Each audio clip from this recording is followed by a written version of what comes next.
Hello everyone, welcome back to this channel. On today's tutorial, I'm gonna show you how we can apply a turbulence shake and animation features to your video in Capcut. So first, you need to prepare your edits and then just click on a transition box, click on a blur, and then find the slanted blur transition. Okay, this one. I'm going to lower it into 0.5 seconds. Click on apply to all, then click on a check icon. Click on the first clip and go to animation and select this turbulence animation.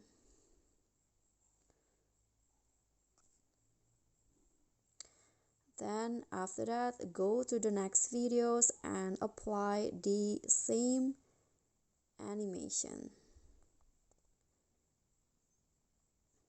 Click on the check icon, and now you are done with the turbulence shake effects on your video. Okay guys, so that's all from me. Thank you guys so much for watching. If you enjoyed the video, please give me a like and smash the subscribe button down there, and also click on a thanks and like below. Bye.